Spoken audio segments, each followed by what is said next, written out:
കർത്താവിന്റെ പരിശുദ്ധ നാമം വാഴ്ത്തപ്പെടുമാറാകട്ടെ. തുടർന്നുള്ള ശുശ്രൂഷയുടെ അനുഗ്രഹത്തിനായി അടിയങ്ങളെ കർത്താവിന്റെ നാമത്തിൽ അനുഗ്രഹിച്ചു പ്രാർത്ഥിച്ച കർത്തദാസനോടുള്ള പ്രത്യേക നന്ദി കർത്താവിന്റെ നാമത്തിൽ അറിയിക്കുന്നു.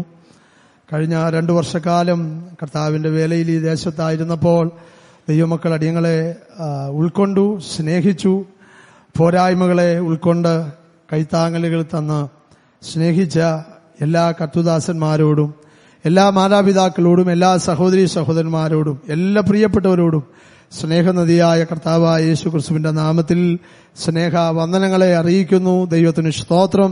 കർത്താവ് നടത്തുന്ന കൃപയ്ക്കൊത്തവണ്ണം പിന്നെയും തുടർന്നുള്ള മാസങ്ങൾ കർത്താവിന്റെ വേലയിൽ ദേശത്തായിരിക്കാൻ ആഗ്രഹിക്കുന്നു. കർത്താവ് സഹായിക്കേണ്ടതിന് ദൈവമക്കൾ പ്രാർത്ഥിക്കുവാൻ വിശേഷാൽ കർത്താവിന്റെ നാമത്തിൽ അറിയിക്കുന്നു. കർത്താവ് നമ്മെ ധാരാളമായി സഹായിക്കട്ടെ. ദൈവത്തിന് സ്തോത്രം. വളരെ പ്രാർത്ഥനയോടെ ദൈവസന്നിധിയിലായിരിക്കാം. 92-ാം സങ്കീർത്തനമാണല്ലോ ഇന്ന് പകൽ വായിപ്പാനിടയായത്. വളരെ മനോഹരമായ ദൈവവചനത്തിന്റെ വാക്കുകളെ ഓർത്ത് ദൈവത്തെ സ്തുതിക്കുന്നു, കർത്താവിനെ മഹത്വപ്പെടുത്തുന്നു. വായിച്ച സങ്കീർത്തനത്തിൽ 2 നിലകളിലുള്ള 2 വിഭാഗങ്ങളിലുള്ള ആളുകളെക്കുറിച്ചും അവരുടെ ജീവിതത്തിലെ വളർച്ചയെക്കുറിച്ച്, അവരുടെ തഴപ്പിനെക്കുറിച്ചൊക്കെ വളരെ വ്യക്തമാക്കുന്ന അനേക ഭാഗങ്ങൾ ഇതിനകത്തുണ്ട്. ദുഷ്ടന്റെ തഴപ്പിനെക്കുറിച്ച് ഈ ഭാഗം നമ്മെ പഠിപ്പിക്കുന്നുണ്ട്. അതിന്റെ 6-ാമത്തെ 7-ാമത്തെ ഒക്കെ വാക്യങ്ങൾ വായിക്കുമ്പോൾ നമുക്കത് ശ്രദ്ധിപ്പാനായിട്ട് കഴിയുന്നു. ദുഷ്ടൻ പുല്ലുപോലെ മുളയ്ക്കുന്നതും നീതികേട് പ്രവർത്തിക്കുന്നവരൊക്കെയും തഴയ്ക്കുന്നതും എന്നേക്കും നശിച്ചു പോകേണ്ടതിനാകുന്നു. ദുഷ്ടന്റെ തഴപ്പിനെക്കുറിച്ചും അതിന്റെ അവസാനത്തെക്കുറിച്ചും പറയുമ്പോൾ തന്നെ നീതിമാന്റെ തഴപ്പിനെക്കുറിച്ച് അതിന്റെ അവസാന ഭാഗങ്ങളിൽ വായിക്കുന്നു. ഹല്ലേലൂയ. നീതിമാൻ പന പോലെ തഴയ്ക്കും, ദൈവത്തിന്റെ ആലയത്തിൽ അവൻ തഴയ്ക്കും എന്നുള്ളതായ അനേക കാര്യങ്ങൾ നമുക്ക് ഈ സങ്കീർത്തനത്തിനകത്ത് കാണുവാൻ കഴിയുന്നു.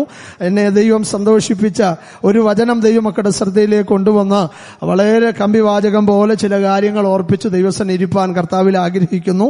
അതിന്റെ 4-ാമത്തെ വാക്യം നമുക്ക് ദൈവസന്നിധിയിൽ വായിക്കാം. 4-ാമത്തെ വാക്യം: യഹോവേ, നിന്റെ പ്രവൃത്തി കൊണ്ട് നീ എന്നെ സന്തോഷിപ്പിക്കുന്നു. മതി. സങ്കീർത്തനക്കാരൻ ദൈവസന്നിധിയിൽ പ്രാർത്ഥിക്കുന്ന ഒരു പ്രാർത്ഥനയുടെ ഭാഗമാണ് നാം വായിച്ചത്. താൻ ദൈവത്തോട് പറയുന്ന, കർത്താവേ, നിന്റെ പ്രവൃത്തി കൊണ്ട് നീ എന്നെ സന്തോഷിപ്പിക്കുന്നു. ഈ ലോകം മുഴുവനും ദൈവത്തിന്റെ പ്രവൃത്തിയാണെന്ന് നമുക്കറിയാം. ഉണ്ടാകട്ടെ എന്ന് ദൈവം ഉച്ചരിച്ചതായ വാക്കുകളാൽ മനുഷ്യജാതി ഒഴികെയുള്ള സകല പ്രപഞ്ച സൃഷ്ടികളെയും പ്രപഞ്ചജാലത്തെയും ദൈവം സൃഷ്ടിച്ചു. ആ ദൈവത്തിന്റെ വാഗ്ദോരണിയാൽ സകലതും ഇല്ലായ്മയിൽ നിന്ന് ഉളവായി വന്നു. മനുഷ്യനെ ദൈവം തന്റെ സ്വന്തം കരങ്ങൾ കൊണ്ട് സൃഷ്ടിച്ചവനെ ജീവനുള്ള ദേഹിയാക്കി മാറ്റി. ഈ ഭൂമിയിൽ മനുഷ്യന് നിലനിൽപ്പിനാവശ്യമായിട്ടുള്ള എല്ലാ നന്മകളും അതാതിന്റെ സമയങ്ങളിൽ ദൈവം കൽപ്പിച്ചുണ്ടാക്കി. സകലതും ദൈവം നോക്കി നല്ലത് എന്ന് കണ്ടു. ദൈവത്തിന് സ്തോത്രം. അതിലുപരിയായി ദൈവം സൃഷ്ടിച്ച മനുഷ്യൻ ഈ ഭൂമിയിലായിരിക്കുമ്പോൾ അവന്റെ ജീവിതത്തിൽ എന്തെല്ലാമാണോ ആവശ്യമുള്ളത് അതൊക്കെയും അതിന്റെ സമയങ്ങളിൽ അവന്റെ ജീവിതത്തിൽ കൂട്ടിച്ചേർക്കുവാൻ തക്കവണ്ണം ദൈവം തന്റെ പ്രവൃത്തി ചെയ്തുകൊണ്ടിരിക്കുക. ദൈവത്തിന് സ്തോത്രം. നമുക്ക് വേണ്ടി ദൈവം പ്രവർത്തിച്ചിട്ടുള്ള ആ പ്രവൃത്തികൾ എത്രയോ വലിയവയാണ്. നാം വായിച്ച സങ്കീർത്തനത്തിന്റെ വായിച്ച വാക്യത്തിന്റെ തൊട്ടടുത്ത വാക്യത്തിലും വായിക്കുമ്പോൾ അവിടെ നാം കാണുന്നുണ്ട്, നിന്റെ പ്രവൃത്തികൾ എത്ര വലിയവയാകുന്നു. ദൈവത്തിന് സ്തോത്രം. അത് അത്യന്തം അഗാധമായവയാ. ദൈവത്തിന് സ്തോത്രം. ദൈവത്തിന്റെ പ്രവൃത്തിയാണ് ഇന്നും നമ്മുടെ ജീവിതത്തിൽ നടന്നുകൊണ്ടിരിക്കുന്നത്. അല്ലെ, നമ്മെ സന്തോഷിപ്പിക്കുന്നത് ദൈവത്തിന്റെ പ്രവൃത്തിയാണ്. 126-ാം സങ്കീർത്തനം 3-ാമത്തെ വാക്യം വായിക്കുമ്പോൾ അവിടെ നാം ഇങ്ങനെ കാണുന്നു, അവൻ ഞങ്ങളിൽ വൻകാര്യങ്ങളെ എന്ത് ചെയ്തിരിക്കുന്നു. ദൈവത്തിന്റെ പ്രവൃത്തിയുടെ ഏറ്റവും വലിയ ശ്രേഷ്ഠത എന്ന് പറയുന്നത് അവൻ നമ്മിൽ വൻകാര്യങ്ങൾ ചെയ്യുന്നവനാ. ദൈവത്തിന് സ്തോത്രം. നമുക്ക് ഗ്രഹിച്ചുകൂടാൻ കഴിയാത്തത്, നമുക്ക് ചിന്തിപ്പാൻ കഴിയാത്തത്, നമ്മുടെ പ്രാപ്തി കൊണ്ടൊന്നും ആലോചിപ്പാൻ കഴിയാത്തതായ അല്ലെങ്കിൽ അഗോചരമായിട്ടുള്ള ശ്രേഷ്ഠമായ വഴികളാണ് ദൈവം നമുക്ക് വേണ്ടി ചെയ്യുന്നത്. ദൈവത്തിന് സ്തോത്രം. 31-ാം സങ്കീർത്തനത്തിന്റെ 19-ാം വാക്യം ഇങ്ങനെ വായിക്കുന്നു, നിന്റെ ഭക്തന്മാർക്ക് വേണ്ടി നീ സംഗ്രഹിച്ചതും മനുഷ്യപുത്രന്മാർ കാണുക ചെയ്ത നന്മ എത്ര വലിയതാണ്. ദൈവത്തിന് സ്തോത്രം. അങ്ങനെയെങ്കിൽ ഒരു ദൈവവൈതലിനു വേണ്ടി ദൈവം കൽപ്പിച്ചാക്കുന്ന പ്രവർത്തികൾ എത്രയോ ശ്രേഷ്ഠമാ. മറ്റുള്ളവർ നോക്കി നിൽക്കെ, മറ്റുള്ളവരൊക്കെ പകച്ചു നിൽക്കെ, ആ ദൈവ പൈതലിനു വേണ്ടി ദൈവം പ്രവർത്തിക്കുന്ന വഴികൾ എത്രയോ ഉന്നതമാണ്. അല്ലെ, സങ്കീർത്തനം 23 നാം ഇങ്ങനെ വായിക്കുന്നു, എന്റെ ശത്രുക്കൾ കാണുക നീ എനിക്ക് വിരുന്നൊരുക്കുന്നു. അത് ദൈവത്തിന്റെ പ്രവൃത്തിയാ. ദൈവത്തിന് സ്തോത്രം. ഒരുപക്ഷെ ഒരു നന്മയും നാം പ്രാപിക്കയില്ല, ഒരു നന്മയും നാം ജീവിതത്തിൽ അനുഭവിക്കയില്ല എന്നൊക്കെ പറയുന്ന ആളുകളുടെ ഒക്കെ നടുവിൽ വെച്ച് ദൈവം പറയുന്നു, നീ എന്റെ ശത്രുക്കൾ കാണുക എനിക്ക് നീ വിരുന്നൊരുക്കുന്നു. ദൈവത്തിന് സ്തോത്രം. ഒരു വേദഭാഗം, 1-2 വേദഭാഗം വായിക്കാം. യിരെമ്യാ പ്രവാചകന്റെ പുസ്തകം 31-ാം അധ്യായത്തിന്റെ 11 മുതൽ 14 വരെയുള്ള വേദഭാഗങ്ങൾ വേഗത്തിൽ നമുക്ക് ഓടിച്ചു വായിക്കാം. യിരെമ്യാവ് 31-ാം അധ്യായം അതിന്റെ 11 മുതൽ 14 വരെയുള്ള വാക്യം.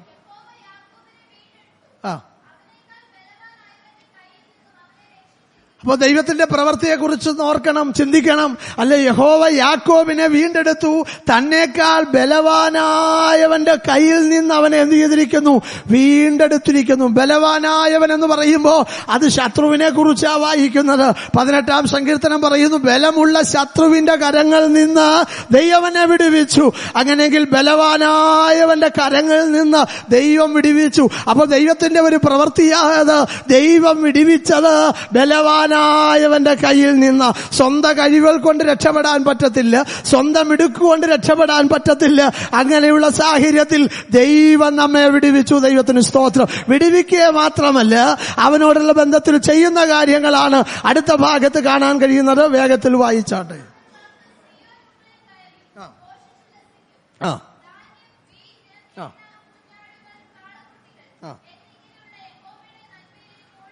അല്ല, വിടുതൽ മാത്രമല്ല, അവന്റെ ജീവിതത്തിന് ആവശ്യമായ എല്ലാ ആത്മീക നന്മകളും എല്ലാ ഭൗതിക നന്മകളും കൊടുത്ത് അവനെ സന്തോഷിപ്പിക്കുന്നവന്. ധാന്യവും വീഞ്ഞും വർദ്ധിച്ചപ്പോൾ അവർക്കുണ്ടായതിലും അധിക സന്തോഷം എന്റെ ഹൃദയത്തിൽ നൽകിയിരിക്കുന്നു എന്ന് സങ്കീർത്തനക്കാരൻ പറയുന്നത് പോലെ ആ ഒരു നന്മയിലേക്ക് ഓടി വരത്തക്ക നിലയിൽ ആ ഒരു നന്മയിലേക്ക് ദൈവനെ നടത്തുവാനിടയായി തീരും. അടുത്ത വാക്യം, അടുത്തത്, അവരുടെ പ്രാണൻ നനഞ്ഞിരിക്കുന്ന തോട്ടം പോലെയാണ്. അല്ലെങ്കിൽ ഉണങ്ങിയിരിക്കുന്നതായ അവസ്ഥകളൊക്കെ മാറി, വരണ്ടിരിക്കുന്ന അവസ്ഥകളൊക്കെ മാറി, ഒരു നനവുള്ള തോട്ടം പോലെ ദൈവം അതിന്റെ വരൾച്ചയെ മാറ്റാനിടയായി. അതിൻ്റെതായ ആ അനുഭവങ്ങൾക്ക് ഒരു പുഷ്ടി നൽകി, അല്ലെ ദൈവം ആദരിക്കാനിടയായി. അവന്റെ പ്രാണൻ ഒരിക്കലും ക്ഷയിച്ചു പോകാത്ത നിലകളിൽ, അവന്റെ പ്രാണൻ ഒരിക്കലും ക്ഷീണിച്ചു പോകാത്ത നിലകളിൽ ദൈവം തന്റേതായ മാരി കൊണ്ട് അവനെ നനയ്ക്കുവാനിടയായി. ദൈവത്തിന് സ്തോത്രം. അടുത്ത വാക്യം,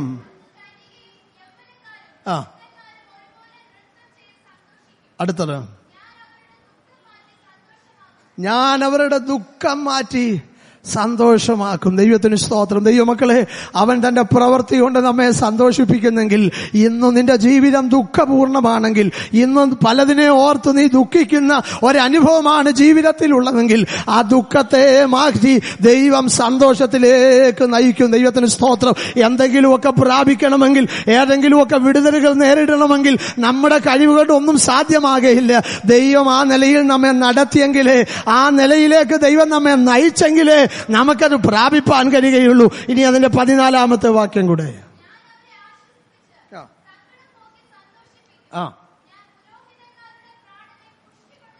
ഞാൻ പുരോഹിതന്മാരുടെ പ്രാണനെ പുഷ്ടി കൊണ്ട് തണുപ്പിക്കും. ഹല്ലേലൂയ. സാധാരണക്കാരായ ജനങ്ങൾക്ക് വേണ്ടി ഇടിവിൽ നിന്ന് പ്രാർത്ഥിക്കുന്നതായ പുരോഹിതനോടുള്ള ബന്ധത്തിലും ദൈവം പറയുകയാണ്, ഞാൻ അവർക്കും പുഷ്ടി നൽകി അവരുടെ പ്രാണനെ തണുപ്പിക്കും. ദൈവത്തിന് സ്തോത്രം. മതി. അല്ല, ദൈവം തന്റെ പ്രവൃത്തി കൊണ്ട് നമ്മെ സന്തോഷിപ്പിക്കുമ്പോൾ ഈ പകൽക്കാലം ദൈവത്തിന്റെ പ്രവൃത്തി വെളിപ്പെട്ടാൽ അത് ദൈവജനത്തിന്, അത് പുരോഹിതന്മാർക്ക്, അത് യൗവനക്കാർക്ക്, അത് വൃദ്ധന്മാർക്ക്, എല്ലാവർക്കും ദൈവസന്നിധിയിൽ മതിമറന്ന് സന്തോഷിക്കത്തക്ക നിലയിലുള്ള ഒരാനന്ദത്തിന്റെ അനുഭവമാണ് ദൈവം അവിടെ ഒരുക്കുന്നത്. ദൈവത്തിന് സ്തോത്രം. അങ്ങനെയെങ്കിൽ നമ്മുടെ രക്ഷയുടെ പാറയ്ക്ക് ആർപ്പിടുവാൻ നാം ദൈവസന്നിധിയിൽ കടന്നു വന്നിരിക്കുമ്പോൾ അവന്റെ പ്രവൃത്തി എത്രയോ വലിയതാണ്, അവന്റെ പ്രവൃത്തി എത്രയോ ഉന്നതമാണ്, അവന്റെ പ്രവൃത്തി എത്രയോ ശ്രേഷ്ഠമാണ്. ആ പ്രവൃത്തി കൊണ്ട് നമ്മെ സന്തോഷിപ്പാൻ, അല്ല സന്തോഷിപ്പിക്കുവാൻ ദൈവം വിശ്വസ്തനാണ്. ആരും നമ്മെ സന്തോഷിപ്പിക്കാൻ കഴിഞ്ഞില്ലെങ്കിലും ആരുടെയും പ്രവൃത്തി കൊണ്ട് നമുക്ക് സന്തോഷം പ്രാപിപ്പാൻ കഴിഞ്ഞില്ലെങ്കിലും നമ്മെ സന്തോഷിപ്പിക്കുന്ന കർത്താവ് ഉയരത്തിലുണ്ട്. ആ കർത്താവ് നമ്മളെ സന്തോഷിപ്പിക്കും, ആ കർത്താവ് നമ്മളെ ആശ്വസിപ്പിക്കും, ആ കർത്താവ് നമ്മെ ധൈര്യപ്പെടുത്തും. ആ കർത്താവിൽ നമുക്ക് ആശ്രയിക്കാം, ആ കർത്താവിൽ നമുക്ക് ശരണപ്പെടാം. അതിന്റെ അവസാന ഭാഗങ്ങളിൽ നാം ഇങ്ങനെ വായിക്കുന്നു, യഹോവ നേരുള്ളവൻ, അവൻ എന്റെ പാറ, അവനിൽ നീതികേടില്ല എന്ന് കാണിക്കേണ്ടത് തന്നെ. ഞാൻ സേവിക്കുന്ന ദൈവം, ഞാൻ ആരാധിക്കുന്ന ദൈവം, അവൻ നേരുള്ളവനാണ്, അവൻ എന്റെ പാറയാണ്, അവനിൽ നീതികേട് ഒട്ടുമില്ല. ദൈവത്തിന് സ്തോത്രം. മറ്റൊരു ഭാഗത്ത് സങ്കീർത്തനക്കാരൻ ഇങ്ങനെ പറഞ്ഞു, യാതൊരു നീതികേടും എന്നെ ഭരിക്കരുതേ എന്ന് ദൈവസന്നിധിയിൽ പ്രാർത്ഥിക്കുന്നത് പോലെ നമ്മുടെ ജീവിതത്തിൽ നമുക്ക് പ്രാർത്ഥിക്കാൻ കഴിയട്ടെ. കർത്താവെ, ഒരു നീതികേടും എന്നെ ഭരിക്കരുത്. എന്റെ കരത്തിലാകട്ടെ, ജീവിതത്തിലാകട്ടെ, എന്റെ ജീവിതത്തിന്റെ പെരുമാറ്റങ്ങളിലാകട്ടെ, ഒരു നീതികേടുമില്ലാതെ എല്ലാത്തിൽ നിന്നും ഹല്ലേലൂയ കാൽ വിലക്കി കൈ കുടഞ്ഞ് അല്ലെങ്കിൽ ഒരു വിശുദ്ധ ജീവിതം ചെയ്യുവാൻ ദൈവമേ എന്നെ സഹായിക്കണമേ എന്ന് ദൈവസന്നിധിയിൽ സമർപ്പിച്ചു പ്രാർത്ഥിക്കുവാൻ ഒരു നിമിഷം നമ്മുടെ കണ്ണുകളെ അടയ്ക്കാം, നമ്മുടെ തലകളെ വണക്കി ദൈവസന്നിധിയിൽ ദൈവത്തോട് പ്രാർത്ഥിക്കാം. യഹോവേ, നിന്റെ പ്രവൃത്തി കൊണ്ട് നീ എന്നെ സന്തോഷിപ്പിക്കുന്നു. ഹല്ലേലൂയ. ആ യഹോവയുടെ പ്രവൃത്തി നമ്മുടെ ജീവിതത്തിൽ പിന്നെയും ഹല്ലേലൂയ ഹല്ലേലൂയ നടക്കേണ്ടതിന് നമുക്ക് ദൈവസന്നിധിയിൽ സന്തോഷിക്കാം. ഹല്ലേലൂയ. ഇന്നിൻ്റെതായ വരൾച്ചകളൊക്കെ മാറി, ഇന്നിൻ്റെതായ ഹല്ലേലൂയ ഉണങ്ങിയ അവസ്ഥകളൊക്കെ മാറി ഒരു സന്തോഷത്തിന്റെ അനുഭവത്തിലേക്ക്, ഒരു സമാധാനത്തിന്റെ അനുഭവത്തിലേക്ക്, ഈ നടുവിരിപ്പിന്റെ അവസ്ഥകളൊക്കെ ഒരു മാറി ആനന്ദിക്കുന്നതായ ആ ഒരു അനുഭവത്തിലേക്ക് സങ്കീർത്തനത്തിൽ വായിക്കുന്നത് പോലെ, നീ എന്റെ വിലാപത്തെ എനിക്ക് നൃത്തമാക്കി, എന്നെ രക്ഷഴിച്ച് നീ എന്നെ സന്തോഷമുടിപ്പിച്ചിരിക്കുന്നു. ആ രക്ഷയുടെ ഹല്ലേലൂയ സന്തോഷത്തോടെ രക്ഷയുടെ ഉറവയിൽ നിന്ന് വെള്ളം കോരുമെന്ന് അല്ലെ പ്രവാചകൻ ഓർപ്പിക്കുന്നത് പോലെ ആ സന്തോഷത്തിന്റെ ഒരു സുദിനം, സമാധാനത്തിന്റെ ഒരു സുദിനം, ആനന്ദത്തിന്റെ ഒരു സുദിനം, കർത്താവേ നിന്റെ പ്രവൃത്തി കൊണ്ട് നീ എന്നെ സന്തോഷിപ്പിച്ചു എന്ന് പറയത്തക്ക നിലയിൽ ദൈവമക്കളെ നമുക്ക് വേണ്ടി പ്രവർത്തിച്ചത് ദൈവമാ, നമുക്ക് വേണ്ടി പ്രവർത്തിക്കുന്നത് ദൈവമാ. ഏതെങ്കിലും വിജയം പ്രാപിച്ചിട്ടുണ്ടെങ്കിൽ, എവിടെയെങ്കിലും ഹല്ലേലൂയ ഉന്നതി പ്രാപിച്ചിട്ടുണ്ടെങ്കിൽ, എന്തെങ്കിലുമൊക്കെ നേടിയിട്ടുണ്ടെങ്കിൽ അത് ദൈവത്തിന്റെ മഹത്വമാ, അത് ദൈവത്തിൻ്റെതായ കൃപയാ, അത് ദൈവത്തിന്റെ കരുണയാ. എല്ലാ മഹത്വവും കർത്താവിന് അർപ്പിച്ച് ദൈവത്തോട് പ്രാർത്ഥിക്കുക. നല്ലവനായ ദൈവമേ, സ്വർഗീയ പിതാവേ, ഈ നല്ല നിമിഷത്തിനായി സ്തോത്രം. വീണ്ടും അങ്ങയുടെ സന്നിധിയിൽ ഞങ്ങളായിരിക്കാൻ കൃപ ചെയ്തല്ലോ. കൂടി വന്ന സമയം മുതൽ ഞങ്ങളെ അനുഗ്രഹിച്ചു കൊണ്ടിരുന്നല്ലോ. പാടുവാനുള്ള കൃപ തന്നു, പ്രാർത്ഥിപ്പാൻ ഞങ്ങളെ ബലപ്പെടുത്തി, ആരാധിപ്പാൻ ഞങ്ങളെ ശക്തീകരിച്ചു. നല്ല വചനങ്ങളെ ഞങ്ങൾക്ക് പിന്നെയും നൽകണമേ.